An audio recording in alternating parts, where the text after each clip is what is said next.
My next guest tonight sat through most of today's budget hearings, and he took issue with some of the testimony from ESDC Chair Dennis Mullen. He is Queens Assemblyman Jeffrey Aubrey. Thank you very much for your time tonight. I really appreciate it. I know you guys are putting in a long one down at the Capitol. Yep. And I'll go back. Yes, you are. Right. Thankfully for you, I am not going to do that. Okay. So today, basically the focus for you today was prison closures. You are the head of the Assembly Corrections Committee. That's right. Which you've had for how long now? A while. Like 15 years. Right. And this is an area of the budget that actually there's a lot of question about still. We don't have a ton of information. We know that there's a projected dollar savings, and we have a combination of mergers as well as closures of prisons that are being proposed by the governor. Right. I just want to play for the viewers just a little bit of a back and forth between yourself and Dennis Mullen, if you don't mind. Okay, good. It's a little bit disheartening that we have no details now, since we're going to have to approve a plan or to reduce budgets and to allocate resources without knowing how that process is going to work. And that is a bit disturbing, given our need to make judgment about whether or not this is a good plan. Is there an anticipated time when we will understand that before April 1? I don't know the answer to that question. Who would know? I think the governor's going about this the same way that he's gone about other initiatives. He's bringing the council together to try to help him understand and determine, and when that work is done, I'm sure the governor will make those findings available.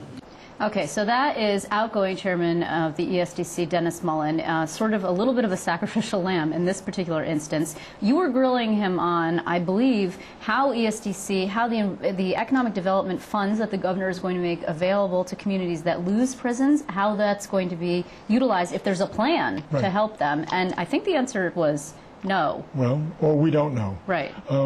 The governor has put $100 million in his proposed budget to support communities that have prisons closed in them, and with a maximum of $10 million per community. That is to be, as we understand it, run through these regional economic development councils, which would be run by ESDC, who Mr. Mullen currently works for, and a gentleman, Ken Adams, is going to take over. Right. Ken Adams was not at the hearing and not testifying. Mr. Mullins was. Which was a little weird, actually. Yes, because in other situations where we've had named individuals who must be confirmed by the Senate, they have shown up and testified, maybe not in all, but certainly have. So the fact that Mr. Mullins was unable to answer any particular questions relative to this issue was disturbing to me. This is a major issue. It would save, by closing these prisons, it's estimated that we'd save something like $72 million. And that's no small amount of money. And you want to know, with a system that we have that's so important, how that process is going to be managed. Now, as I mentioned, you're from Queens, and I've known you for a long time now, and particularly I think we met during the Rockefeller drug law reform push. Right. It was fair to say that you're fairly liberal-minded when it comes to that particular issue. You wanted full repeal of Rockefeller drug law reforms. Absolutely. But, however, you are nevertheless sympathetic to the idea that upstate communities need some time. You can't just shut down a prison, which created all of these jobs for people, and expect that the community is going to be able to recover. It is clear that a community that has become dependent upon the placement of a state facility, any state facility, needs to be able to plan for the loss of that facility. And it has happened around the state before. When we closed mental institutions, there were closure processes that were initiated in the law to allow reuse of those facilities and communities to figure out how to survive. Right. And, you know, our point here is to try and take care of the entire state. I come from Queens. I have Rikers Island that's right by my district. And a lot of employees from Rikers Island live in my district. So I understand that communities can be dependent upon these kind of facilities. And they have a right to be able to participate in preserving themselves.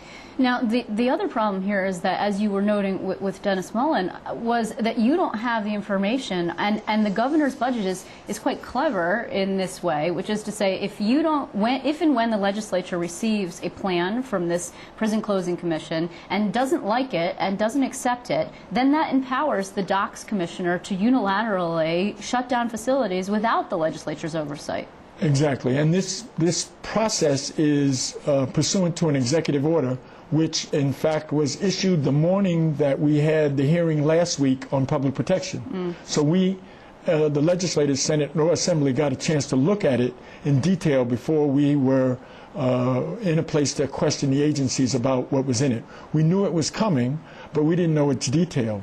And interestingly, it sets up a 16-member commission headed by the Department of Corrections, 3 from the Senate, 3 from the Assembly, 10 appointed by the governor, and they are to supposedly view this issue and make recommendations. However, if they can't come to agreement, the commissioner is automatically authorized to close the facilities he wants to, which one might expect is a part of a process. But here's the problem. In the existing law, we would require a year's notice so that a plan would be drawn up, or a community would be given an opportunity to work with the Department of Economic Development to draw up a plan for that reuse.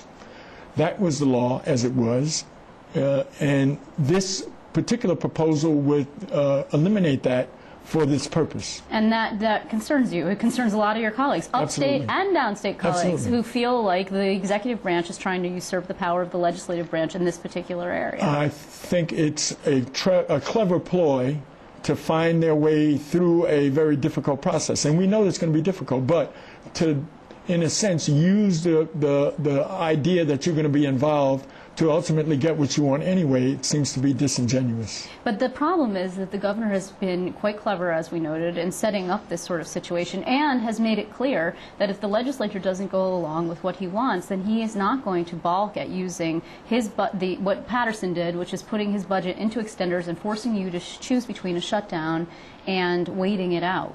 That does appear to be the circumstance. Well, what are you willing to do? Willing to continue to probe him and ask questions and try to find common solutions. That's what this process is about. I certainly understand the system that I oversee has been reduced, and been reduced regularly from the 90s down to now. We were at 71,000 prisoners. We're now down to 57. It means that the system should shrink.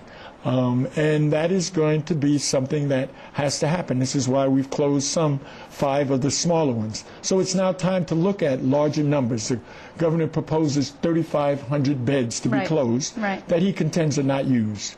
And there's arguments about that, but I think they're resolvable arguments. His clever use of capital money to those communities, and it is clever, and we suggested, as a matter of fact, in the debate that we've had, I'd said I'd be happy to give the community that money to help them and to resolve their problems. That's fine.